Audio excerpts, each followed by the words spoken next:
Call the meeting to order. Please rise for the pledge. I pledge allegiance to the flag of the United States of America and to the republic for which it stands, one nation, under God, indivisible, with liberty and justice for all.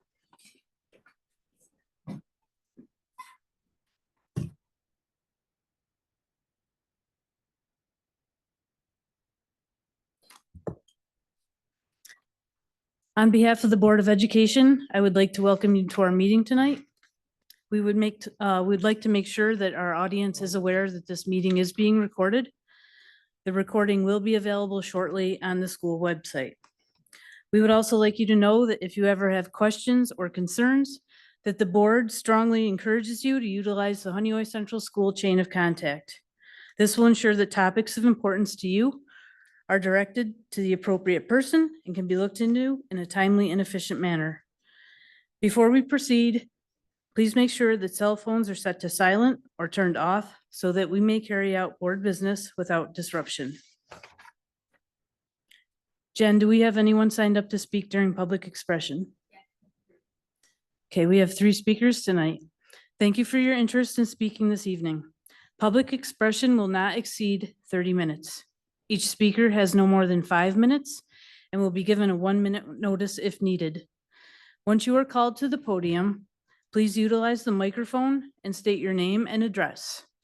Please know that personal comments about or directed at a student or students, specific school personnel, a member or members of the Board of Education, or a community member or members are inappropriate and they will not be tolerated.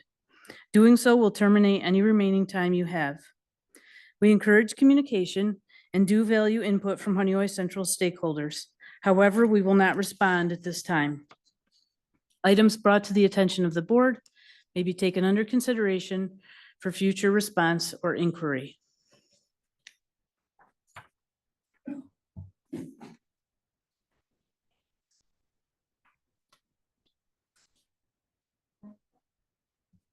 So before you begin, if you hit the 1-minute warning, she's just going to hold up a yellow piece of paper so we don't have to interrupt you.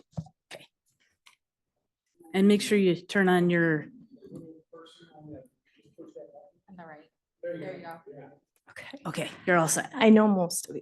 My name is Tammy Jamay. I live in 5730 Middle Road. Well, actually, that's my mom's, 5760 Middle Road in Canada's. I have lived here my whole life. My parents graduated from Honeoye. My brother and I graduated from Honeoye. And now my 2 beautiful girls are now 2nd grade and 4th grade. And I am here to speak on the behalf of the teacher who resigned last month.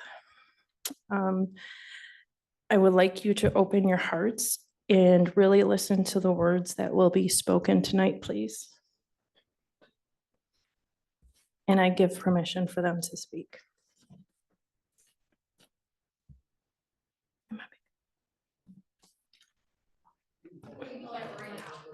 I was going to be strong. Hi, my name is Annabelle, and 2 years ago, I was in 2nd grade. She is the bulldog for respectful, responsible, safe, and kind. She made everybody feel comfortable. She was one of the reasons that I went to school. She also wanted everybody to have a good time and a good year. She gave up her lunchtime to chat with the girls and the boys. She is so nice. My favorite memory in 2nd grade was going to the Museum of Play with her. She is so nice. When I found out she was leaving, I was so sad. I bursted into sad tears. I love her so much. I love her more than you can imagine. Please, please don't take her away. I love her. Thank you. Abby.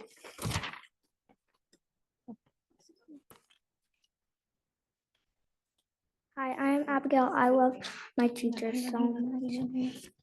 You're okay. Go ahead. Hi, I'm Abigail. I love my teacher so much.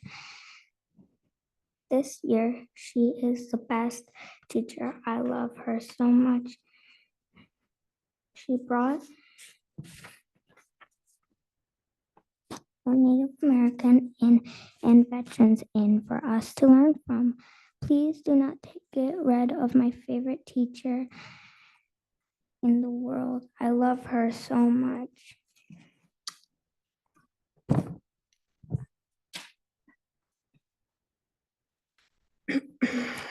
As you could tell, that's not very easy for all of us. But it was their words, their choice to speak. I asked them and they said, absolutely, well, I speak on behalf of my favorite teacher. So that came from them and they wrote that on their own. Their own words speak volumes for the love that they have for their teacher. When you see their little tears from their little faces after you told them that their teacher will no longer be their teacher, it is an image that you will never forget. Or the crying of the loss of not having their teacher for them for the whole rest of the school year and wondering if the new teacher is going to be nice to them or they're going to be mean. Or for the third night in the row, my 7-year-old crying, and I say, quote, it's because I am in the classroom, and I, unquote, asking her what she means by that, and she says, it's because I am in there that this is happening. Let me remind you that kids have a way of thinking it's their own fault. End quote. It is because I am in the classroom. Your decisions, your actions affect these kids forever. And these two girls will always remember this for the rest of their lives. The children should be put first above all actions. And when the actions of their teacher resigning, they were not thought of first. They were not thought of at all. Those two beautiful girls love their teacher with all their heart, and they come to school for their teachers when they love them. And now for the rest of the school year, I got to make sure that my little girl is going to get what she needs from a teacher she has no idea from. So I ask you from now on, think of the decisions that you guys make, because it's going to affect my children in the end, and they have to live with it. Thank you. Thank you, girls, for talking tonight.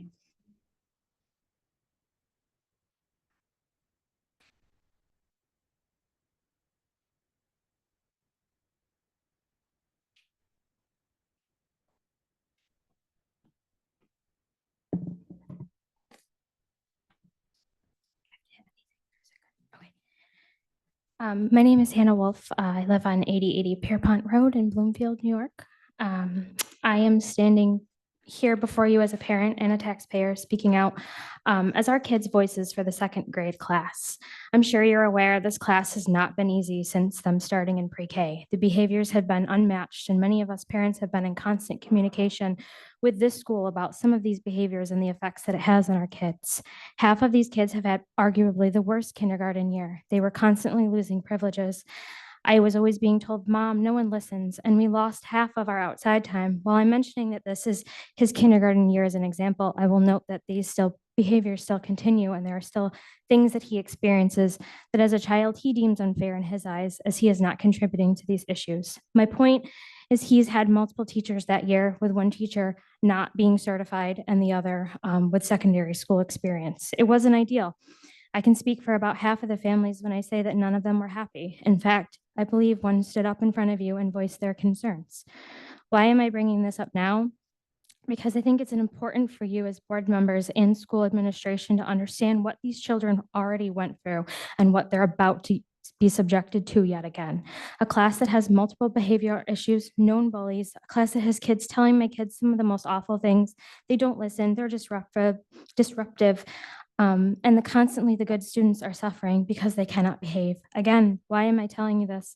Because I watched a resignation be approved by the board meeting without so much as a peep. There wasn't a discussion. There were no questions.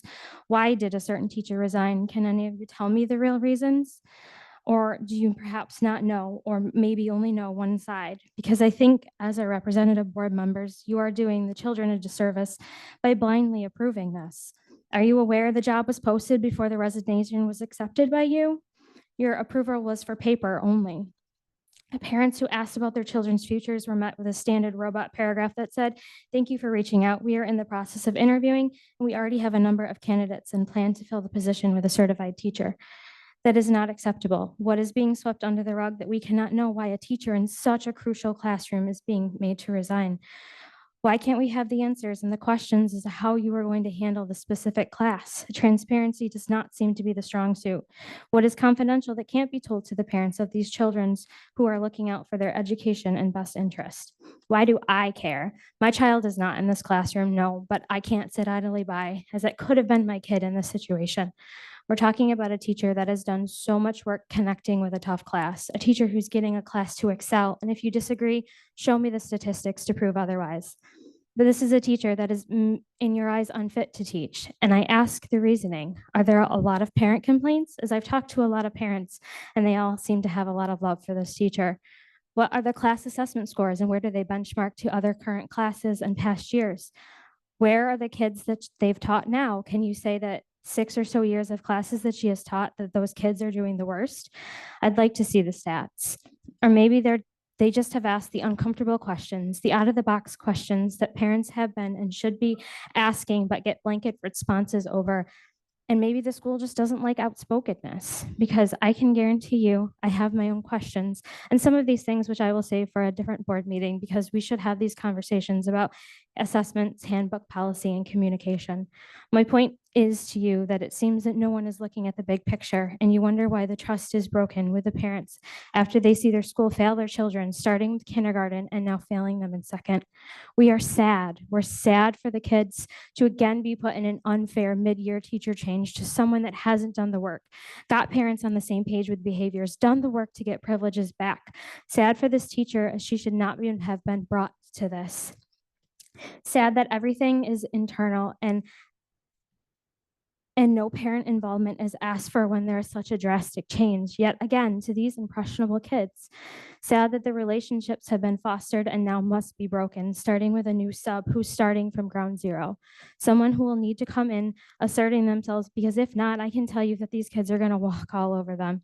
We need to start putting the kids first in these decisions that we make. We need to think about how this is going to affect them. We need to think about next year and how we can ensure that you do better for them. We need open communication and honesty. These kids and teacher deserves that. Thank you for your time. Thank you.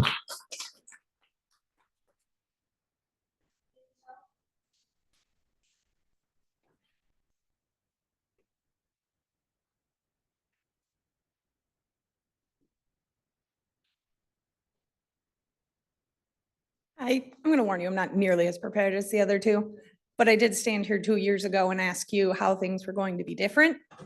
I've reached out to some of you very specifically and said, how will next year be different? 2 years later, we are in the same exact spot we were 2 years ago. How will things be different? Why do we get another long-term sub? Why can't we move one of the teachers that are teaching things that don't get necessarily graded on, not moved into that position? After 3 weeks of not hearing from administration about the issue, I finally reached out, extremely frustrated. Why did it take 3 weeks for them to respond to the class? No administration reached out to our class as a whole and said, hey, we are taking control of this situation. We understand this is inconvenient at best, but this is what we're going to do to take the steps. I emailed last week to get an answer. Why wasn't it addressed for 3 weeks? Why am I told that Mrs. Green, who is a certified teacher, is going to help with the transition instead of just being the teacher? Why can't the long-term sub go teach AIS? Why aren't we making transitions within the school to make things better? I also really like Mrs. Covey, and we are having a great year. I'm not entirely sure where everything is coming from.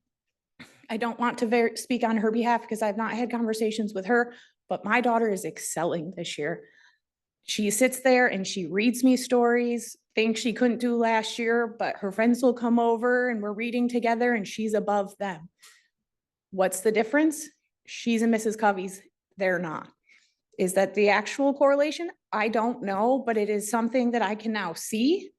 I asked when I stood here at the end of kindergarten, why are our kids all behind? And I got the excuse, no, they're not. What number of kids that were in that kindergarten class ended up in AIS in the first trimester of first grade? Strong majority. How are we going to prevent this from happening a second time to these same kids? What is keeping me from keeping my daughter in this school? I have options. My ex-husband doesn't live in this district. I love this town. I work for this town. I did K through 12 here. I know most of you. I know your kids have been here, but what's keeping me here? We can't keep a teacher in her classroom. Her education is suffering because I asked you guys, what is going to be different? The behaviors didn't get better. The teachers' situation didn't get better. 2 years later, we are in this position. We need to change the policy. If something happens like cancer or a resignation or maybe a baby, that we can seamlessly transition a teacher that is in our building that our children know into those classrooms and hire the long-term subs for the, I call them push-ins. I don't know what you really want to call them, AIS enrichment, whatever, so that our kids have that stability. Hearing that Mrs. Green is going to help with the transition made me so incredibly mad. I had her as a 4th grade teacher. I know she's a teacher, but we're going to give our 2nd graders, our 7-year-olds, someone they've never met before in the middle of the year because of politics. I'm frustrated. I apologize, but this is baloney. Thank you. That's all. Thank you to our speakers this evening, and thanks for being here. We will move on with kudos. Does anybody have any this evening? Yes, I do. It's kind of hard to follow, happy things with something like that. But, oh, well, here goes. Number one, the Bulldog Beat, an excellent job, informative. It's really well done. I enjoy reading it, and I hope the whole community does too. A big kudo to the district for putting it out and to our staff for doing that. The second one, the holiday concerts, both the vocal and the instrumental were wonderful. I attended the elementary concert, had a great time. I didn't attend the secondary, but I heard even better. Obviously, the music is better because they've been well trained, but the holiday concerts were really nice, and I hope everyone got a chance to enjoy it. The monthly elementary and secondary newsletters that we get from Mikey and Nate, our 2 principals. Again, I enjoy it, informative, and I hope everybody else finds that too. Another kudo to Bob Chavez, our BOCES PR person. He's taken some wonderful pictures and put them on Facebook and other social media sites, and I hope everybody is enjoying that. Big kudo to that. Mark, start of winter sports. Hopefully that's going well. And that, so away we go in another sports season. Another kudo to the board's policy subcommittee for doing that dry work of going through the policies and finding the little things that need to be tweaked. A big kudo to them for doing it and bringing those to us so we could update them. I've only got 2 more. The holiday video, that long holiday video that our students were the reporters for was really nice. It was a lot of fun to see, how the staff responded to that.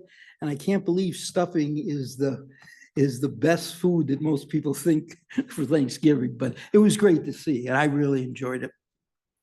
And last Friday, the elementary holiday presentations that the elementary school got to see, where essentially community members came in and helped explain the different holidays, the different religious holidays that people around the world celebrate. It was fun to do. I was one of them. The kids seemed to enjoy it, and a big kudo to the district for doing something like that. That's it. Well, Jerry, I think you about covered everything that I was going to say. But I have a couple things that you did not say. Congratulations for all the kids with the beginning of winter sports. I know during the halftime at the JV, or I don't think it was halftime yet. Was it like halftime JV? They had the cheerleaders out. I'm sure Isabella and White, do you have pictures? Or no? Did you get Yes, I think a couple parents took pictures that Okay, we did great. have. So there's a great crowd out there and everyone cheering on. So it was great to see the stands packed. That was my first home game that I've attended yet this year. So it's great to see all the stands packed and cheering going on. Also at concessions, the volunteers, I know I volunteered and we're volunteering coming up in January, correct? That the board's going to be volunteering for a few games. Lastly, another shout out to Bob Chavez. It's great to see the band pictures because I know having my child in the back in percussion, I don't ever get to see him playing. Like, I don't ever get any good pictures. They're all blurry. So it's great to see all those great pictures of all the kids playing it towards the back for the parents to see as well. And that's all I got. Anybody else? Okay, Jim? I just want to send a great thank you out to Mark McGowan and John Paul for all that they did for the Festival of Reeves 2 weeks ago. And the Honeoye community players for decorating the foyer of the auditorium, and the facility staff for helping with carrying down all the stuff downstairs to help them get that all decorated. I'd like to thank Shana and Edison Butler on behalf of the Honeoye community players for decorating the stage for the concerts. Honeoye community players for sponsoring, judging, and supplying prizes of the two $50 prizes and $100 prize for the hall and door decorating contests. Great success of the Holiday Bazaar and the Festival of Reeves. The monies generated by these events and more throughout the whole week were raised by the Honeoye community players for children in this area. And finally, a huge thank you all for all the support from Honeoye Central. That's it. Anybody else? Okay, I just have one, and that was actually two. One was for the elementary students of the month for November. Megan and I attended that. We get to see the kids awarded being student of the month and just the excitement. And it's really great to see, if you have the chance to go, there is one upcoming. Just all of the students in the elementary or in the elementary gym. This is really great to see all the kids together. The teachers are there. One class leads each time. It's just, I don't know, just really nice to see them.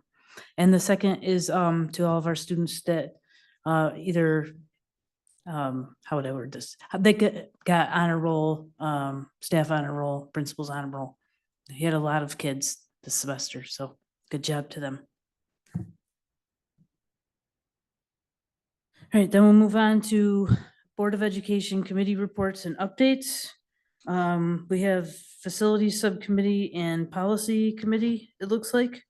I can do facilities if you want. Okay, all right. We've had a lot of meetings since our last board meeting in November. So November 21st, we had a meeting from 11 to 12 that was playground specific. So we looked at different playground setups and layouts. There's a lot of exciting things. There's a lot of small price things and big price things and timelines. But fun to look at the things that are potentially out there for the students. And then the same day from 3 to 4, we had our bi-weekly design development. And that's kind of where we go back through and we listen to our architect and the other teams that we're dealing with. They give us an update on different things within the process, such as, oh gosh, gym floors and covered entries. Let's see, the scope of work for up at the bus garage. So many things that I couldn't even begin to touch on them all. And every meeting is a plethora of items. November 25th was specific to covered entries and playground, again, from 2:30 to 3:30. And then December 4th, we talked about home and careers, the toilet rooms, the technology shop class, and the covered entries. And then later, we did the bi-weekly meeting. And again, just got the rundown and the catch up. And this is what the district is responsible for letting us know at the next meeting and kind of where their team's at for where we are in the process with them.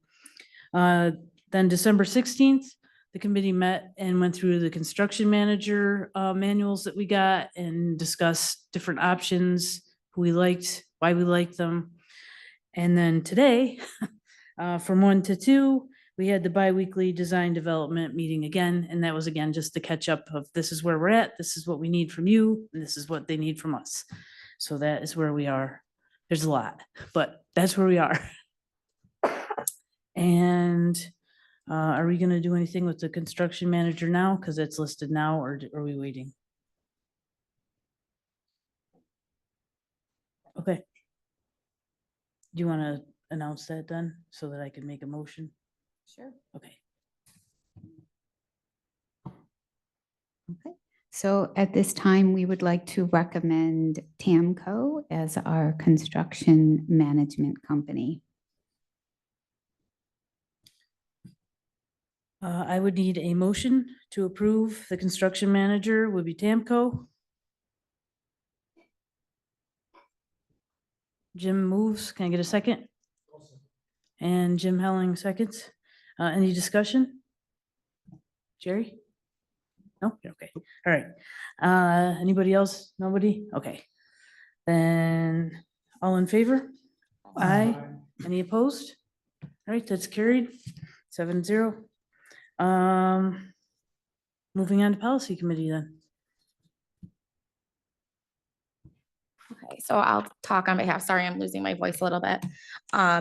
We just went over everything, the two ones that we went over and updated are right on the board docs if everyone can see them.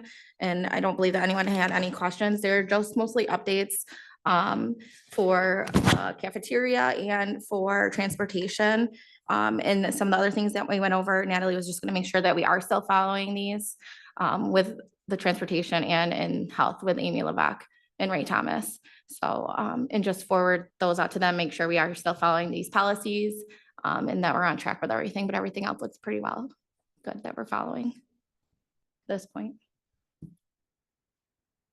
So is this something we need a second read on, or do I can make a motion if anybody would like to say they'd like to forego? Okay, I'll make that motion that we forego the second reading and vote on it now. and I need a second, please. All right, all in favor? Actually, Aye. questions? Sorry, discussion. Anybody have discussion? Nobody asked questions before, so, all right, then all in favor? Aye. Any opposed? All right, that's carried.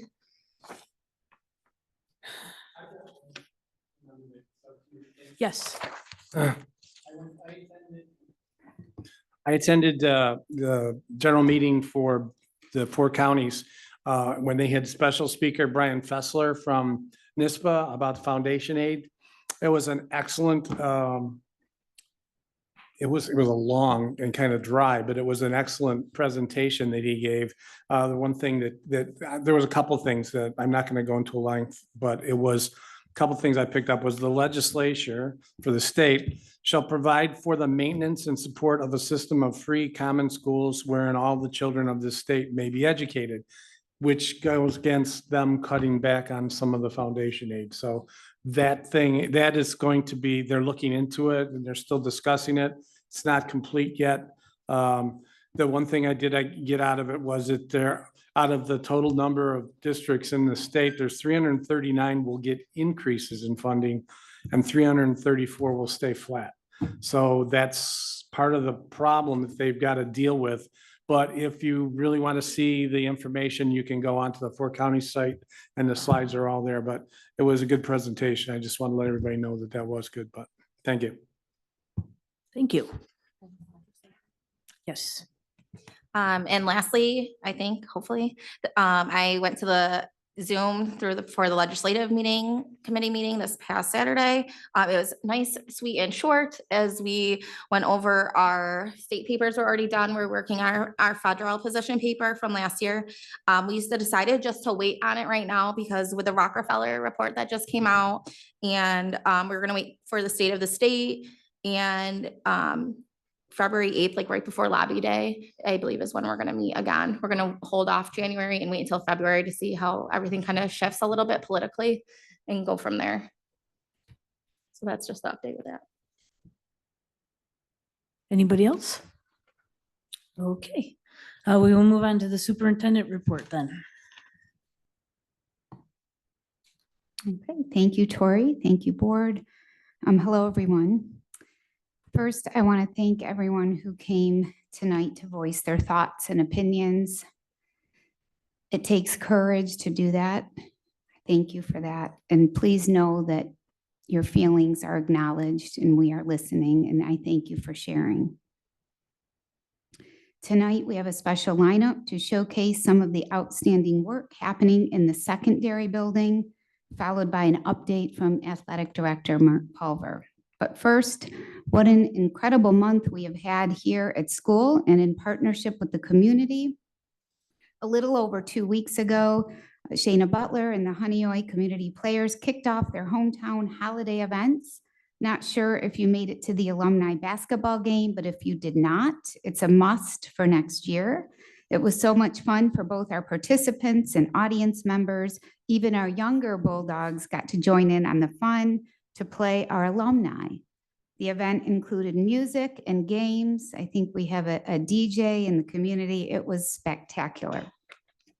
And on Friday, December 6th, we had our door decorating, so thank you for that. And in the evening, the Honeoye Holiday Parade, when students, staff, families, and community members came together. Thank you to the community players again for putting on this all-inclusive event year after year. Last week, we celebrated with our holiday concerts, as you heard already tonight, but starting with the elementary concert, which is my absolute favorite. I am a little biased to that, but ending with my absolute favorite song, the Honeoye Christmas. The middle school and high school concert was Wednesday night, equally as outstanding. And there's a great picture of Dominic there. Thank you to our music department for helping create a love for music at such a young age here at HCS and for developing such a talented group of musicians. Here you see the elementary building hosting their holidays around the world celebration where staff and community members shared their traditions and how they celebrate the holidays, including Diwali, Hanukkah, Italian Feast of the Seven Fishes, Navidad, and French traditions. I think Mr. Bastian, where are we here? Oh, I didn't put that picture in there. That was a good one. And Jerry was in there as well. Teachers partnered not only with community members, but the French Club students, as well as Wegmans and PTA to provide our students with a holiday treat and cookie decorating. Oh, and in the upper right here, I had to include this picture taken last night at Surefine of the student council singing for the Salvation Army. They were actually singing Honeoye Christmas. So I have that on video. It was outstanding. Okay, today I visited Patty Morsheimer's room where students were participating in a lab designed to provide a starting point for capturing students' interest in genetic technology. Students discussed some of the ethical, legal, and social implications of modern genetic technology. It was very interesting. So I want to thank Mrs. Morsheimer for inviting me to that. And lastly, our Honeoye Lake Rotary Club is proud to recognize Aspen Flynn and Marley Frick as the Rotary Students of the Month. These students were selected by their teachers, exemplifying the Bulldog 4, as well as modeling service above self. So congratulations to Aspen and Marley. And before I turn it over to Isabella, I wanted to mention, we talked a little bit about the playground to the board and the community members. There will be a parent forum as we get a little bit further into the process. We haven't talked yet about the items that will be part of the project or playground. So we want to make sure that we get the community members' voice when we get to that part. So that'll be closer to February. Okay, so stay tuned for that. All right, and now I am honored to turn the microphone over to ex officio student board member Isabella Nellis.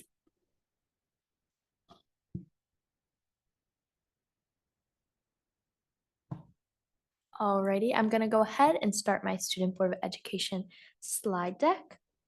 So I wanted to start off by highlighting our winter sports season. Me personally, I'm part of cheerleading. So we are getting a good start on our routines.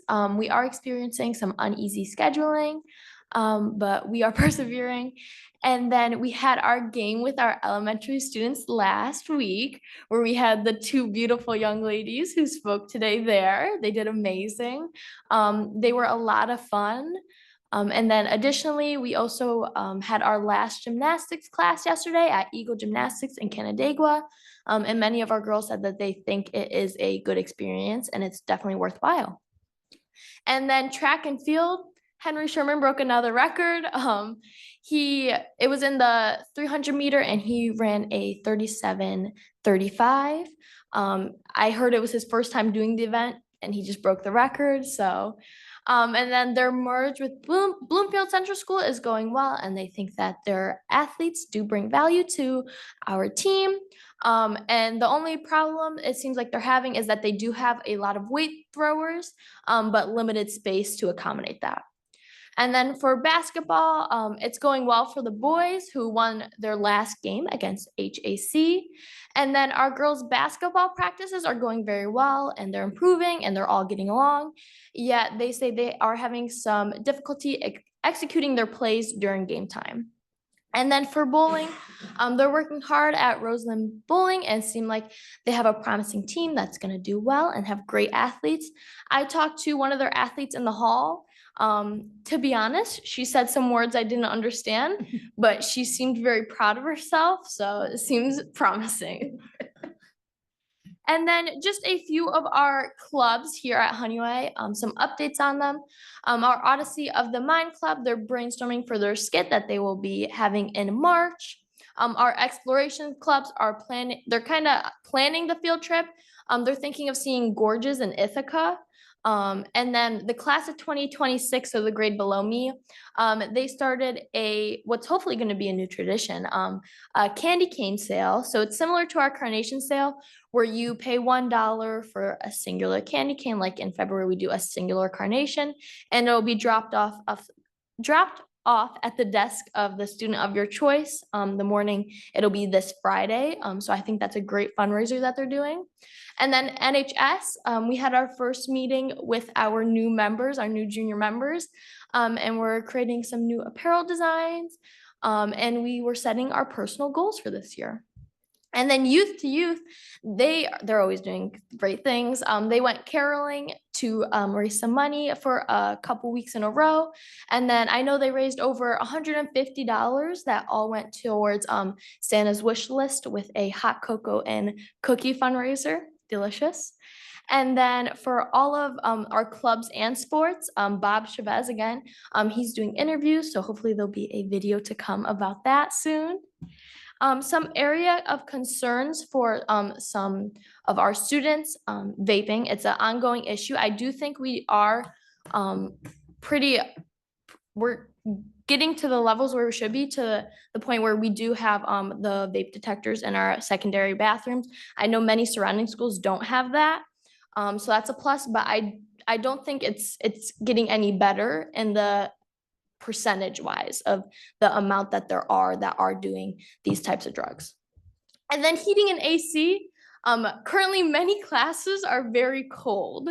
A lot of kids are cold currently, but then also in the summer, it's very warm. So we're very on each end of the spectrum in our classes. And then for the bathrooms, I know that our improvement projects do a lot with the bathrooms, but I'm not sure if it's touching up on all bathrooms. I know many are missing locks, not missing locks, but the locks don't work fully, or the toilet seats slide a little, or the water is very cold. And I think you're supposed to wash your hands with warm water. And then in each of the women's bathroom, we have the feminine hygiene products, but most of the time they are empty, which kind of defeats the purpose of having them. And then my last topic is about one of our teachers here at HCS, Mrs. Carly Walsh. She's going through a tough time currently with her husband recently being put on hospice. So her colleague and friend, Mrs. Emmerling, put out a GoFundMe, and it has already reached over $17,000. I think it's been a week, a little more. And I just think that's amazing, shows the commitment that Honeywell has to their teachers. And also for any additional help, you can find it on Karen Emmerling's Facebook. I know us girls who are cheerleaders for Coach Carly Walsh, we're planning, don't tell her, but on Monday after our winter practice, we're gonna be making some frozen meals for her at one of our cheerleaders' house. And then he also, he's already been having to be hospitalized because he contracted pneumonia because of his immune system. But I think this is unfortunately the only way we can help. So that is all. Thank you guys so much.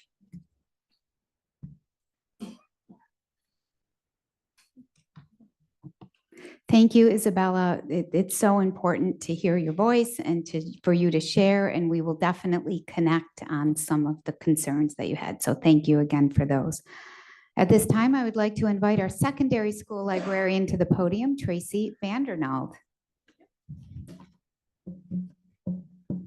Good evening, everybody. I'm so loud, I always struggle with microphones. And I have my phone just so I can see the time because I want to keep it quick. So I'm really glad to be here at Honeywell. This is my first year as a librarian. I spent the first 21 years of my career teaching social studies at various levels. And I wanted to talk a little bit about what's going on in the library. And I also brought bookmarks for them. Challenge if they'd like. So we have a school vision, but I wanted to share a little bit of my vision, and I'm just going to read this to you. So I want the Honeywell Secondary Library to be at the heart of our community of learners. I want it to promote a culture of literacy and a love of reading throughout the school. I want it to be a learning center where everyone is empowered to create and share knowledge using accessible technology. And I want it to be a collaborative learning space where students, faculty, and staff can engage in inquiry, learning, and reflection. Okay, so that is kind of the vision that I bring with me to the library this year. So I wanted to talk a little bit about what's happening in the library and how I'm going about this. For example, the top photo is from Monday night. Students have been expressing that they had an interest in Dungeons and Dragons and it wasn't being done anymore. So this is our second meeting. And we had, I think, 10 students, 4 were absent. So we have a huge crew for Dungeons and Dragons. I have played a limited amount of Dungeons and Dragons, which is actually great because a student is actually running everything. He is the dungeon master. I am the adult. I'm providing the space and the supervision, but it's really student-led and student organized, which I love to see our students take that initiative. So it was supposed to be every other Monday to go opposite library club, and they were like, no, we have to come every Monday. So we are going to be meeting every single Monday after school in the library. So this is an example of what I posted this week for activities that are happening in the library. So Monday was Dungeons and Dragons. I have a Lego problem, and I'm talking about like a million different bricks. And I usually run Lego summer programs at Allendale. And so I have the students contributing to a Lego winter village. I brought in all my sets. There's a lot more space here than my house anyways. And the kids can come after school and build. They can free build, they can build sets. And so we do that about 3 times a week, and that'll last until about February because it's a winter village, not just a holiday village. Tonight we celebrated Taylor Swift's birthday. It was a little late, but there were no after school buses on Friday. We have a lot of students like Taylor Swift. So we did bracelet making. We did karaoke. If anyone walked by, I'm sorry, the kids loved it, but they're about a second off, and it was pretty brutal on the ears, but they were having fun and they were laughing and we were smiling. And so these are just some of the things that we're doing after school, because my job is to get kids into the library right now. They don't know me, right? I'm new. So I am focusing on building relationships, building rapport, getting to know the kids, and the other stuff comes with that. So just a couple shots. So these are a number, this was, the left was an after school. We did a build my Hocus Pocus set while watching Hocus Pocus and building pumpkins. I bought a bunch of orange pieces and brought them in. And then the next 2 are some of our guys that come in during 5th block every day. There's some of Mr. Stewart's kids that come in during study hall. And they were definitely more interested in playing on their cell phones. And I said, I have enormous bins of Lego. And so I challenged Blake to build me, he likes to do things with trucks. So I challenged him to build me a car.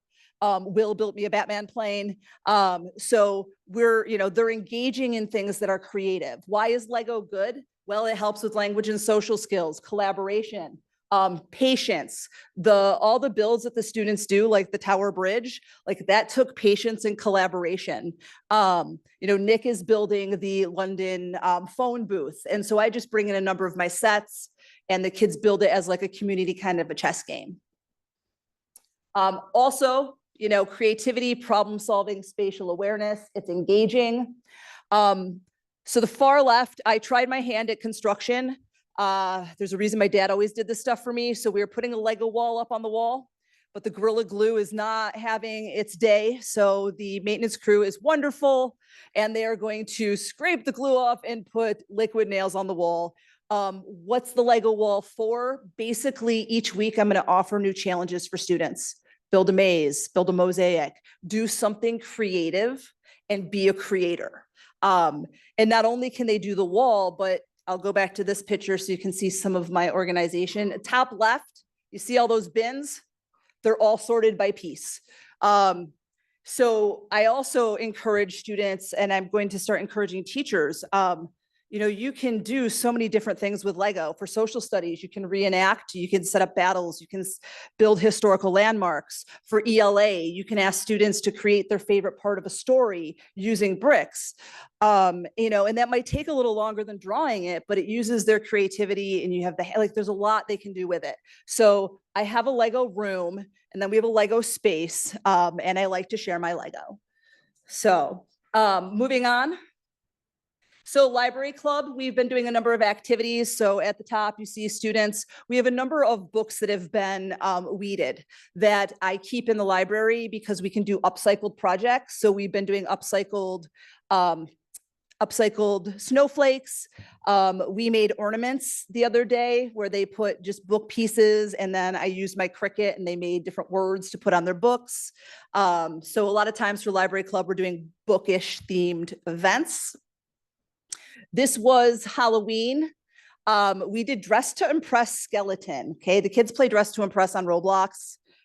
So they got to, I bought them all skeletons and I brought in some of my my materials and we did Dress to Impress skeletons and they had a great time. And no, that's not library related, but you know what? I got to talk to the 12 kids about books. What are you reading? What are you interested in? I'm glad you're here and build those relationships. So what am I doing to promote reading? Displays. So I did a Wicked display because obviously it's pretty popular right now with the film. We did Banned Books Week where I raffled off the cutest little bulldog. They had to guess what book I'd shredded. It was an old book. It was no longer on the shelves. It was ruined. It was Giver. Maggie's helping make our door for the Christmas door decorating, holiday decorating contest. Sorry, I talk fast and I'm trying to get through everything. Other promotions that I'm doing to try to encourage reading. So outside the bulletin board of the library right now, we ask staff to contribute their favorite reads. So the students can look at the book, lift up the picture and see which staff that's their favorite read. We're doing an A to Z book challenge that goes from September to June. So you can backdate your books if you choose to participate in the challenge. FYI, I'm winning because I listen to 100 audiobooks, not that many, but I listen to a lot, but I'm not in the drawing, so it doesn't really count. But we have a challenge where the students can put their bookmarks in June and there'll be a drawing for a Barnes & Noble gift card. The wellness group is matching it and doing 2 for staff because staff wanted gift cards too and they all read anyway. So we've got that going on. Okay, so one of the things that I'm really working on, and this has been like kind of my personal challenge and project, is I'm trying to get the news out, right? So it's really hard to communicate with middle schoolers. They don't have a lot of study halls right now. Most of them don't have any. So I was pushing out newsletters via Parent Square just to the kids, but the middle schoolers weren't accessing it. So now I've stalked them and I have all of their email addresses. So I email them, but again, a lot of them don't check their email. So I decided, this was an example of the 3 pages of a newsletter set. I decided that I was going to get a television and use it to run constant advertisements for books in the library. So Zach set that up for me, and I've created a slideshow on Canva. And basically, it's a number of book trailers, and I'm advertising things in the library. I'm advertising books. In the last 2 days since I turned this on, students are coming in, they're like, I loved that book. And it's starting conversations. So here's some examples of what I put for middle grade fantasy. I'm just putting books we have in our library right now. And then I give a little information, or young adult fantasy for our older students. And then again, like I do different things to promote the different books. So this was a really popular book about, fairies. It's a romantasy, but like political intrigue, check. Devastatingly handsome fae, check. I know some of you are like, I'm so not interested in that book, but some of our students are. This is another one. Aragon was the one the kids got really excited about. And then the last part is we placed an order for 360 new books this week for the library. Okay, I'm updating our manga because the kids love it and we don't have a lot of it. Graphic novels, the whole shebang, but those are some areas. And so now what I'm also advertising are the new books that are coming in to get students excited. So these books are contenders for this year's Newbery Medal. I've read almost all of them. A lot of them made me ugly cry, but I'm advertising them now to get the kids excited. So yeah, sorry, it's longer than I was supposed to go. Please feel free to reach out to me. There's so much going on and I'm really excited and I just want to share. But if you have any questions, you want to participate, do anything, please feel free to reach out to me. I'm really glad to be a part of the community, and thank you. Thank you. Awesome. Let's give Tracy a round of applause. That was amazing. Thank you so much. I've heard nothing but great things since Tracy joined our Bulldog family. Thank you so much, Tracy. I want to go pick up a couple books tonight now on my way out. Up next. Started ordering for staff too. Okay. I'm setting up a staff section because some schools do that. So I just got some new books for staff too. Thank you. All right, up next, we have Mark Pulver, Athletic Director.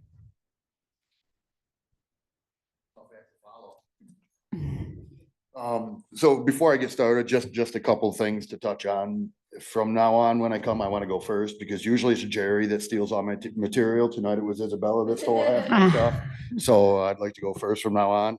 And then I will say, Tracy, you do a great job. Like I wouldn't know a library if I walked in, and I'm not going to lie to you. I haven't spent much time in a library over the years. But the information you send out and your excitement for it, it's great to see. So you were actually telling me on the way down here that my son was in your presentation for, I did. Yeah, I appreciate you telling me, because if he would have told me that, I would have immediately grounded him for lying to me. So, moving on to athletics, I'm here kind of to give a review of the fall season, as well as a quick introductory session regarding winter. We're just getting started in that. We're only 2-3 weeks into games and things like that. So a reflection on fall, and I'm just going to touch on a few of the topics here. I'm not just going to read through all of them. So spectators and attendance at our games in the fall was phenomenal. I really noticed an increased attendance from our sports teams and our other sports, or our other student athletes. For instance, like, volleyball players and girls soccer players coming to boys games, and boys soccer players going to girls games. It was nice to see that atmosphere with the kids cheering, not just the parents complaining on the sidelines like it usually is. So Henry Sherman was our first dual participation athlete. Couldn't have been a better kid to kind of set the stage for what we expect from our dual participation athletes. He participated in golf. Soccer was his primary sport, and golf was the secondary sport. This winter, we do not have anybody participating in two sports at the same time. Cross country girls had an undefeated season in which they won the Finger Lakes West title. That was a big part of the fall for us. And then I'm sure everybody knows, but Bob Stewart's induction into the Cross Country Hall of Fame. It couldn't have happened to a better person. So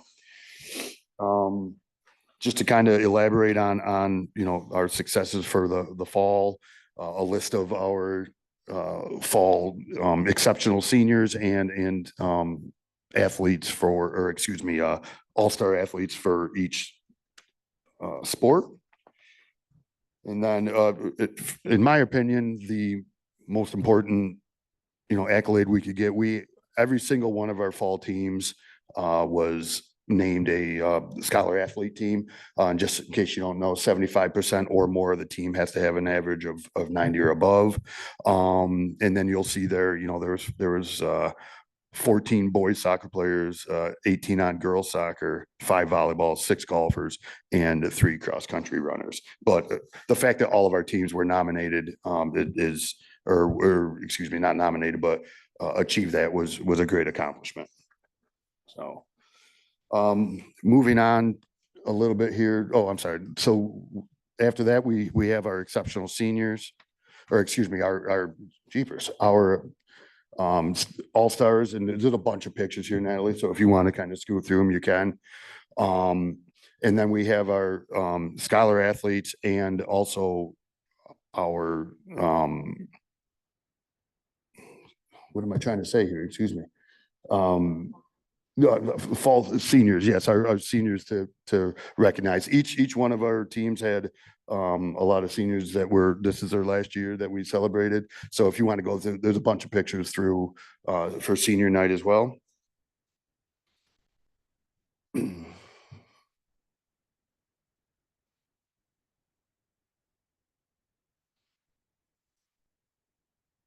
And each one of these nights was a lot of fun. So moving on to winter sports. One thing that you folks will be getting later is a letter from me donating money for this event.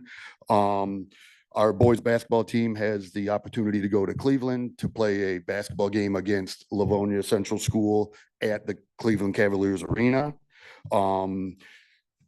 Essentially what will be happening is Honeyway and Livonia will be traveling together on a Honeyway bus. We'll be splitting cost with Livonia on that. Mike, I appreciate all your help on that. And I know myself and Mike and Natalie have spent quite a bit of time meeting with the lawyers and getting everything set on that end of things. So I appreciate that. So the plan is they'll play a game at the Cavs Arena in Cleveland, and then everybody will be dismissed before the doors open before the Cavaliers game that night. The Cleveland Cavaliers will be playing the Indiana Pacers, so we get tickets to that game as well. Spending the night in Cleveland and then returning to Honeyway the next morning. So the next page kind of gives just a brief schedule for that event. And then just moving on to talk real quick about all of our winter teams. I do want to recognize all our coaches. Varsity bowling, both on the boys and girls side, is Coach Very. Varsity boys basketball, Rob Delisani. Patty Morsheimer's coaching the JV team, and Kyle Clement has come back for a second year on the modified team for the boys. Girls basketball, we have Don Gardner for varsity, Sarah Tompkins for JV, and Jenna Flynn for modified. Varsity cheer, Kathy Carly Walsh, Karen Emmeline for modified JV, and then our track coaches are Matt Gillette for boys indoor track, Pat Moran for varsity girls indoor track, and Linda Piacente runs the modified team. Some important dates that I just wanted to mention quickly. We already spoke about the boys game. Senior nights, all those dates are set in stone. Obviously, taking into account weather and things like that, if we have to change anything. Indoor track does not do senior night because they do not have any events that they host. So they always recognize their individuals at their year-end banquet. We've started a committee here and we've had a few meetings now to work on updating the handbook. I think Jerry mentioned earlier that some that type of work is kind of a dry type of work. It's, but we've worked through 3 or 4 of the segments already. And we're moving on with the communication, I believe, is the next one, which will probably take some time. So the plan here is for this committee, which is made up of 14 members, to revamp the handbook where needed, and maybe, update the language in there. And then there is a plan afterwards to have a parent committee that will come in and kind of review the document with us, just to give us feedback on that. So far things are going great and we're making a lot of progress on that. Finally, I just want to add or end with some thank yous. I usually just pick a few of these and elaborate on them here. So for anybody that doesn't know, we haven't had a athletic trainer for all the fall season, and we're not going to have one here so far anyway for winter. As far as I know, Mike, maybe you know something I don't know. I don't think any of the schools that were on that list looking for trainers have been able to, to bring anybody aboard. Yeah, right. So I wanted to thank Melody Colemitz real quick. She's a parent of a senior here, and she made it a point as a volunteer to be at every single home boys soccer game at the varsity level, which her son played. So that's fine there. But she was also at every single girls' home game that normally in the past we would have had trainers at. She traveled to the sectional games for both teams. So I just really want to thank her. She's also, doing the same thing here so far this winter. So, I can't thank her enough for the time she's put in. And I'll tell you, it's been a active year with injuries and, maybe nothing overly serious, but there was, soccer games where she was out on the field 4 or 5 times. So for her to take the time to be here for us, it's greatly appreciated on my end. Natalie, I just want to say, I'm still new to working with you, but it's been a pleasure. Thank you for your support and the work you've done to help me succeed in my job. So I greatly appreciate it. The grounds crew outside, all of us know what's going on with Ray Walsh, and that's really sad. That work outside takes a lot of effort. So I really appreciate the work that he put in this fall. The weather wreaks havoc on things at times, but he always, even my last minute requests, he's always been grateful on. So I appreciate that. I want to thank Karen Emmeline real quick with what's going on with Kathy Carly Walsh. She's stepped up and doing double duty as a coach. So she's been great about communicating changes that she's needed. And she's really spent a lot of time working with these girls. So she deserves a lot of credit for that.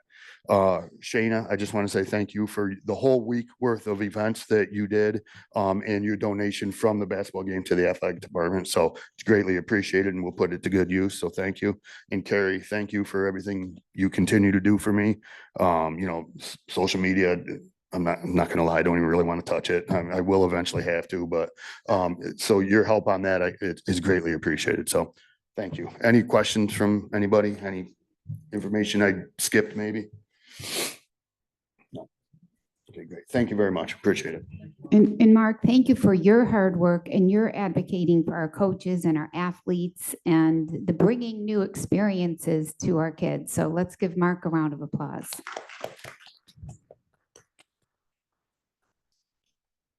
Okay, before I turn it over to our business official, I would like to just take a minute to thank the board for their hard work and dedication and for always advocating for our students. You inspire me and I thank you. At this time, I'd like to turn it over to Mike Bastian.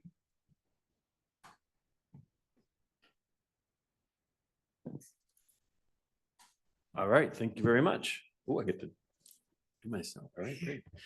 Thank you very much. Tonight, I'm going to be going over a few of our audit reports and explain what each one is, the purpose that they serve, and also our corrective action plans that go along with those. That'll be the first item I have for tonight. So first of all, bringing before the board the 23-24 extra class audit report. This is the board's first time seeing the audit report. It was given to you last week. You'll remember in the fall, Tom Zuber comes and he presents the main audit, the basic audit if you will, of the general fund. And then I present, instead of the auditor, I present the smaller reports, and that includes first the extra class report. As I said, the board was provided with this audit report for extra class, and extra class is student clubs, student organizations within the building that have a class treasurer, a student treasurer, and then also an adult staff member advisor. They raise monies, they do fundraisers, staff get to buy things like beef sticks from Isabella and candles from, this other one. So the students in these clubs and there is money involved. The purpose here with extra class is really that kids are learning how to engage in fundraising and engage in some banking and treasury type work. That is part of the reason for the extra class fund and the opportunity for these kids. So report went to the board last week. Jen Green, again, is our extra class treasurer. She conducts regular communication with the advisors, collaborating with them, answering any questions that they have, also with the student treasurers as well. The kids come down with receipts, teachers or advisors and students come down with fundraising proceeds and things like this. And if they're setting up dances or ticket sales and different things like this, they work with Jen Green on that. Every year for the last 4 years, we've had a training on our October Superintendent Conference Day for all of the advisors. They come and they listen to one of the auditors from Mangle Metzger Bar, our accounting firm, and to make sure that everybody's on the same page with expectations that are always in place when we're talking about students and money, finances. So we make sure that we take care of all that. Let's see, next slide. Where am I? So our extra class audit report was very positive, reflects good practice on the part of our advisors, our student treasurers, and Ms. Green. We had one prior year item that was satisfied. They deemed it corrected from our action plan last year. And another prior year item that was re-identified as a current year item. So yes, we fixed the situation on that topic from last year, but there was another singular incident of it this year. So we get to work on that again. And then there were 2 new current year items and 1 current other item. So an other item is not at the level of the others, and these others are all very, very minor too, very, very minor. But another item is just something else to consider, and we include that in our corrective action plan as well.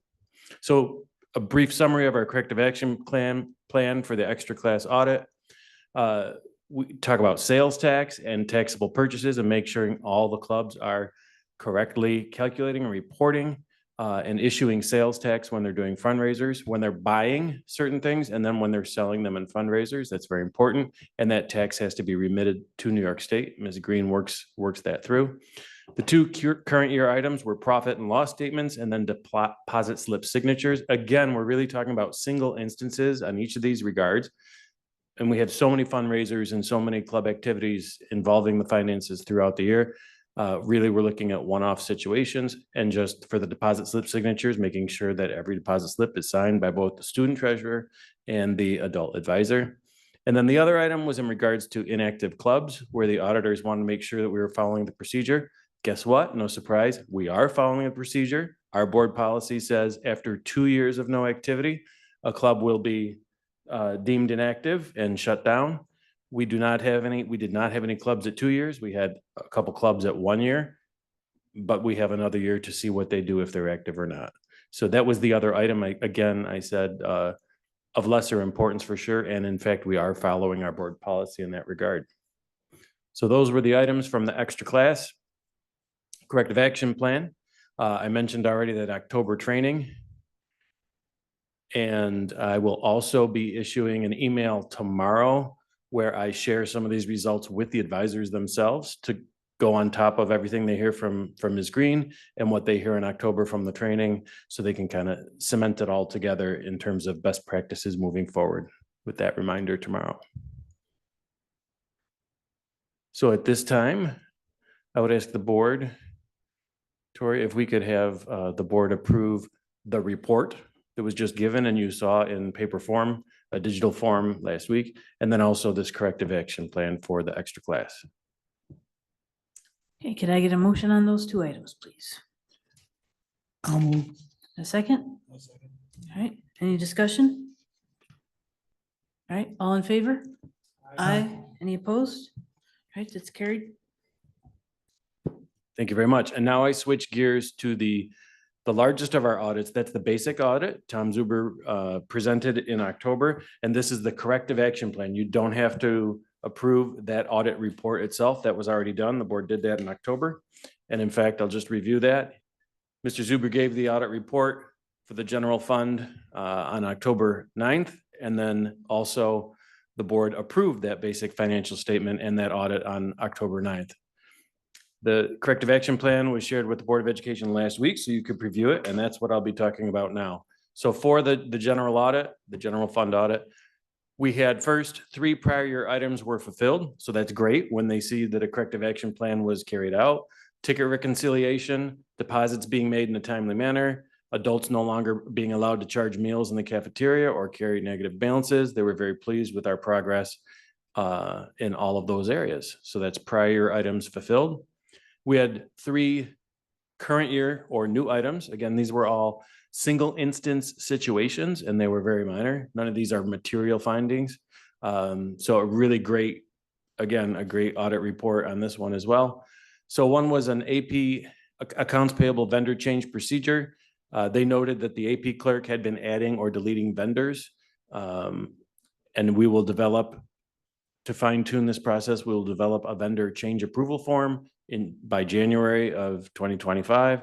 And we will continue to engage in monthly reviews of these approvals of vendor changes in Envision.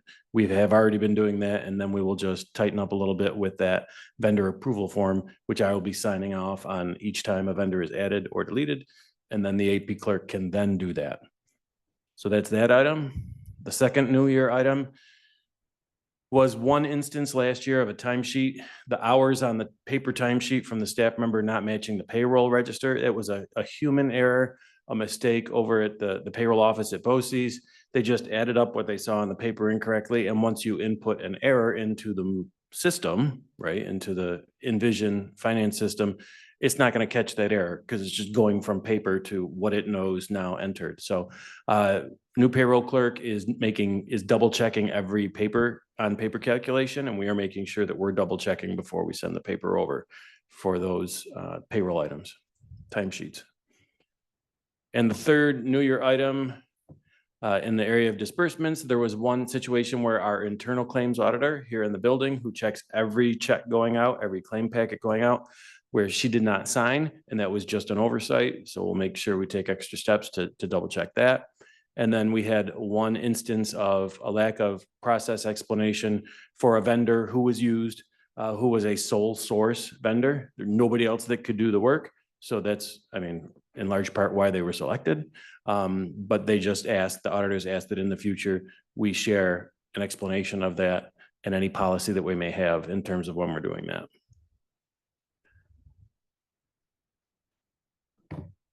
Okay, and then we also had another item in the general fund, the basic audit, and that was for federal grants, something called the Uniform Grant Guidance. We do follow this. This is in our board policies in terms of procurement or purchasing from funds from federal grants. But the auditors ask that we develop an internal manual to go along with that policy. And that is a target date of the end of this fiscal year to have that in place. Again, other item is not a finding. It's a lesser level. And even the findings that we had were all very, very minor in that regard. And again, asking the board to approve, in this case, not the report, but just the corrective action plan for the basic audit. I get a motion on that, please? Second. I'll second. All right, any discussion? All right, all in favor? Aye. Aye. Any opposed? All right, that's carried. Thank you again. And we have one more audit report. This is called the single audit report. This is specific to federal grants from the US government. When a district has more than $750,000 a year coming in from the federal government in the form of grants, a district is required to do a single audit report. This is our third year of single audit at HCS. We only fell into this category with the COVID years and the federal stimulus money. As that is going away this year, it is very likely that we will not have to do a single audit again in the future because we will not have that extra stimulus money to put us over that threshold. This is again an audit of federal grant program finances, clean report, no findings, no corrective action plan. All you need to do is approve the report because there is no cap. So I would ask the board if we could do that one as well. Can I get a motion, please, on the single audit report? All right, second. All right, any discussion? All in favor? Aye. Any opposed? All right, that's carried. And last statement in regard to these audit reports. I need to submit the paperwork, the corrective action plans, and the extra class audit report. I need to submit all these to New York State on the online portal by January 15th, which will be done. And then at that point, can also post these documents on the HCS website, which will also be done. These are annual requirements that we always obey and adhere to. Switching gears now from audit reports to a comprehensive budget report. Board will remember last month in November, we restarted this practice of the last 2 years where I highlight a couple budget line items from the expense budget for 24-25. The first of those tonight, these are 3 lines, all having to do with administrative salaries. We had elementary principal and PPS director.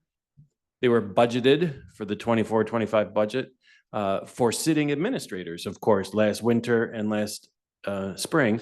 So they were budgeted according to the salaries for some sitting administrators. Also, a tentative new superintendent salary estimate was made for 24-25 without the completion of the hiring process. So as a result, these 3 account codes in the budget are higher than what was that turned out to be actually necessary for 24-25. So between these 3 account codes, they will be underspent by almost $38,000. And it's because of the timing of the budget, the creation of the budget. And when you look at anticipated payroll based on who you have on staff at the time, when that changes, when you have staffing changes, then in this case, there will be some excess in those areas. Next item, maintenance equipment. Equipment code is sort of very unique funds in a district's budget, general fund budget. These are for large piece equipment items. In our maintenance department, they have 3 equipment codes, 2 for $10,000 and 1 for $40,000 for a total of $60,000. If you look at the budget expenditure report, 0 of this has been spent. That does not mean that number will be 0 at the end of the year, but currently we are underspent by $60,000. Mike Kessler is pricing out a new lift for the district that will better meet our needs inside and outside of the building, replace an aging piece of equipment, and give us some more versatility. That will be purchased in the spring of 25. And then we will also look at any other equipment purchases over $5,000 that may be needed for the maintenance department specifically for the upkeep of the building. And if appropriate and necessarily, we would make those expenditures. If not, there could be some excess in this line at the end of the year. But we do know that we're going to move forward with the lift. And then the third area I wanted to bring tonight was textbooks. Textbooks, actually, we get some state aid on textbooks, and the state aid is generated and they actually look from year to year. And if we're not spending the textbook money, we're not fully availing ourselves of that aid category. So it behooves us to do so. Currently, we have between $14,000 and $19,000 currently under expensed in our textbook codes for 24-25. We'll be talking with our principals to make sure that if there are any needs in the area of textbooks, that we are investigating those and trying to maximize our use of that aid. Because again, that's a if you don't use it, you lose it sort of scenario from the state. Any questions from the board in terms of those items from the comprehensive budget? All right, and then lastly, I had for you an update. You remember in November, I brought forward the fleet electrification plan with Cornice and said that I would have a contract for you at the December meeting. That's coming up later in contracts, but it really just puts on paper what we talked about last time with multiple slides. And this is just a repeat of our next steps based on that. So we're taking another step tonight with that contract approval. Thank you very much. Okay, we will move on with consent agenda. I will need a motion to approve the minutes for November 20th, December 4th, and the CSE minutes, please. I'll go. I'll second. All right, I'll move. Okay. Any discussion? All right, all in favor? Aye. Any opposed? All right, that's carried. Moving on to the treasurer report. I need a motion to approve the November treasurer report. Second, I'll second. any discussion? All right, all in favor? Aye. Any opposed? All right, that's carried. Moving down to personnel, resignation. We have a motion, I need a motion to accept upon the recommendation from Superintendent Fluke to accept the resignation of a .33 family and consumer science teacher effective January 7th, 2025. A second, I'll second. any discussion? All right, all in favor? Aye. Any opposed? Okay, that's carried. Then we have appointments. Upon the recommendation from Superintendent Fluke to approve the appointments for elementary teacher, long-term substitute elementary teacher, long-term substitute family and consumer science teacher, and 2 mentors. Can I get a motion for those, please? I'll move. A second, I'll second. any discussion? All right, all in favor? Aye. Aye. Any opposed? All right, that's carried. New business, old business. We have 2 invoices from Capital Region BOCES. I need a motion to approve those, please. I'll move. And a second, I'll second. any discussion? All right, all in favor? Aye. Any opposed? That's carried. Moving on to contracts. We have 3. Do we want to take those all together? Is that okay? All right. All right, so 3 contracts, Honeoye Central School District Election Services for 2025, ROC Board of Education Resolution, and the NYSERDA Cornice EV Study Contract for the Board of Education. Need a motion to approve. I'll second. Okay, any discussion? Okay, all in favor? Aye. Any opposed? All right, that's carried. Then we have discards. Upon the recommendation from Superintendent Fluke to declare these items as obsolete and discard them, there's items from maintenance, technology, and the elementary library. Can I get a motion on those, please? I'll move. A second? Okay, any discussion? All in favor? Aye. Any opposed? All right, that's carried. We have a donation upon the recommendation from Superintendent Fluke to accept the donation listed below. It's $1,500 to cover specified costs for the upcoming trip donated by Honeoye Boys Basketball Incorporated. I would need a motion to accept the donation. I'll move. In a second, I'll too. any discussion? Oh, which boys basketball team is this? Varsity. Okay, That's how he presented it. okay. I wasn't here for that, so. Is the JV team going? I understood in the beginning of the year, I thought maybe they were, but that's changed. So JV team is not going because there's not enough room on the bus. Unless they are able to get a ride there. I think that's something that they have to talk about with the coach and kind of go from there. Gotcha. Thank you.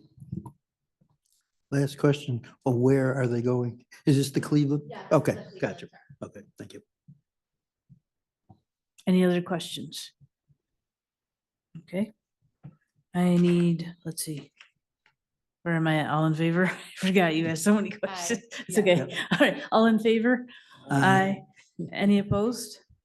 All right, that's carried. Then moving on to the capital improvement project, we have a quote. It's the capital improvement project roof testing quote. We need to have a motion on that. I'll move. And a second, I'll second. any discussion? All right, all in favor? Aye. Any opposed? All right, that's carried. Then we have an invoice also under the capital improvement project from SWBR. I need a motion on that. I'll second. Any discussion? All right, all in favor? Aye. Any opposed? All right, that's carried. Lastly, we have comments from the Board of Education. Does anybody have anything? I just had one thing to say. We talked about the veterans exemption Mhm. and the possibility of sending out a resolution to the town about it.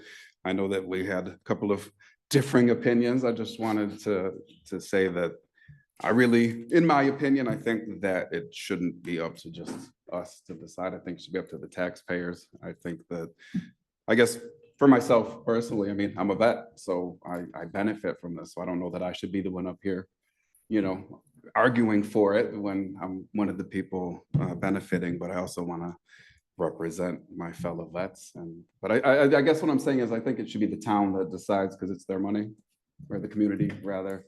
I understand that there are a lot of different things involved with it. I understand that the money just doesn't go away. I understand that other people are responsible for paying for it. But again, I think that that should be the people, up to the people paying for it. I agree, as I know it's been brought up in the past from what I've been told, but at my time on the board, this is the first time that it's been brought to my attention. So I guess there's more information that I need to collect as a board member and as a community member to find out what's out there, what's available, how is this impacting everybody else? So those are my comments.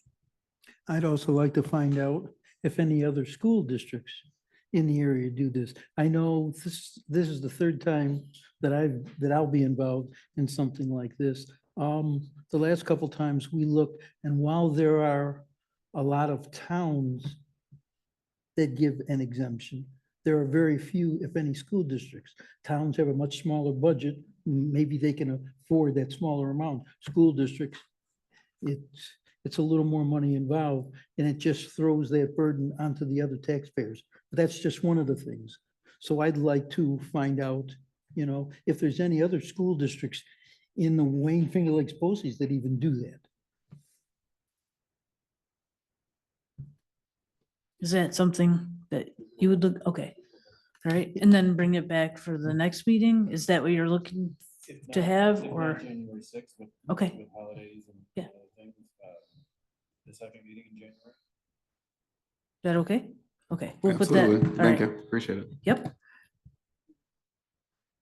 Does anybody have anything else? All right, I just wanted to give reminders to the board that Friday, December 20th at 9:15 in the morning, the elementary student of the month, you just check in and ask to go to the elementary gym for that. And it only takes like 15 minutes, but it's fun. Our next agenda set meeting will be January 2nd. We do have to set a time with Jen, but it is going to be January 2nd, just so that you all have the date. So make sure, because of the holiday, you can still send stuff to me January 1st, but if you don't have to, please don't. And then our next Board of Education meeting is January 8th.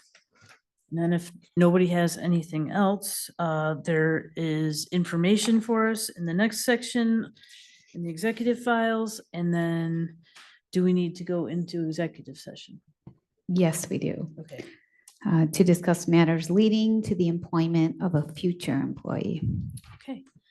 So then can I get a motion, please, to discuss matters leading to the potential employment of a future employee? And a second? I'll second. All right, any discussion? All in favor? Aye. Any opposed? All right, we are in executive session. Someone has to hit pause.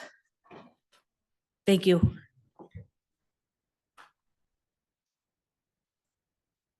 Jerry, 8:30, second. Jerry, okay. And then is there any more conversations that need to be had this evening before we adjourn? No? Okay. Okay, well, all in favor? Aye. All right, any opposed? It's been a long night. All right, and then can I have a motion to adjourn, please? All right. In a second? All right. All in favor? Aye. Any opposed? No, our meeting is adjourned. Happy holidays.